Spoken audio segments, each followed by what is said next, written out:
नमस्कार मित्रांनो, मी रवी चव्हाण। आज एक तुमच्यासाठी एक नवीन गाईडलाईन घेऊन आलो आहे आणि त्या गाईडलाईनचं नाव आहे माझी स्वप्न माझी जबाबदारी। मित्रांनो, प्रत्येकाच्या जीवनामध्ये एक स्वप्न असतं की आपल्याला डॉक्टर व्हायचंय, इंजिनियर व्हायचंय, पण त्याच्यासाठी जे त्याच्या बॅकग्राऊंडमध्ये जे काम करावं लागतं त्याच्याकडे आपण कुठेतरी डायव्हर्ट होतो। प्रत्येकाच्या जीवनामध्ये ह्या गोष्टी घडत असतात। जेव्हा आपण कॉलेज लाईफमध्ये असतो ते ह्या गोष्टीमध्ये काय तर त्याला एक ट्रॅकवर आणण्याचं काम मी या व्हिडिओमधून करतोय। तर मित्रांनो, जर तुम्हाला सांगायचं झालं, रिसेंटली आता महाराष्ट्र गव्हर्नमेंटनी टाइम टेबल जाहीर केलाय आणि जर तुम्ही टाइम टेबल बघितला 10वी आणि 12वीचा, ऍक्च्युली टाइम टेबल काय असतो? टाइम टेबल हे आपल्याला सिग्नल देत असतं की अजूनही वेळ गेलेली नाहीये, तुम्ही अजूनही प्रिपरेशनला सुरुवात करू शकता आणि आपलं जे ध्येय आहे ते गाठू शकता। तर त्यासाठी ह्या गोष्टी जर आपल्याला करायच्या असतील तर आपल्याला काही ध्येय समोर ठेवावं लागतील। जसं की मी तुम्हाला काही पर्टिक्युलर एक्झाम्पल देतोय। जसं की आपल्याला मोबाईलचा जो यूज आहे, जेव्हा आपण या 3 महिन्याच्या पिरियडमध्ये जेव्हा स्टडी करणार आहे तर आपल्याला 3 महिने सोशल मीडिया बंद करून ठेवावं लागणार आहे, जेणेकरून आपला जो अभ्यासावरचा फोकस आहे तो कमी होणार नाही। आणि जर दुसरी गोष्ट बघितली, डिसिप्लिन आणि स्मार्ट स्टडी। मित्रांनो, मी हे का सांगतोय?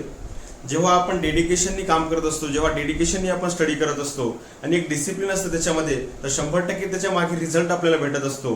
तर ह्या गोष्टी तुम्हाला ह्या 3 महिन्याच्या कालावधीमध्ये करायचं आहे, जेणेकरून तुमचे जे येणारे पेपर्स आहेत त्याच्यामध्ये तुम्ही इझिली स्कोर करू शकता। मी तिसरा पॉइंट हा ठेवलाय, keep in mind parents hard work. मित्रांनो, जगामध्ये सगळ्यात जर जास्त मोटिवेशन आपल्यासाठी काही असेल तर ते आपले आईवडील आहेत।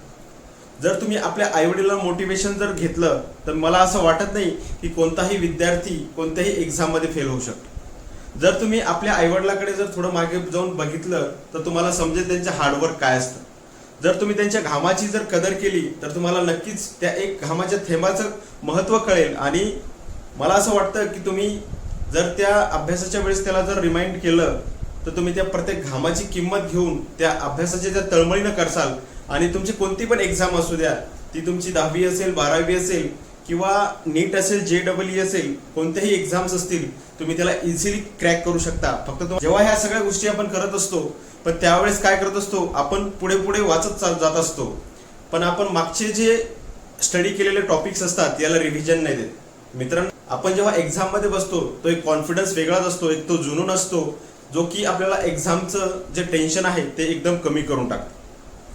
मित्रांनो, आशा आहे की माझ्या या तुम्हाला व्हॅल्युएबल जे गायडन्स आहे याचा फायदा येणाऱ्या एक्झाम मध्ये होतील आणि 90 डेजचा जो टास्क आहे, जो की 3 महिन्याचा टास्क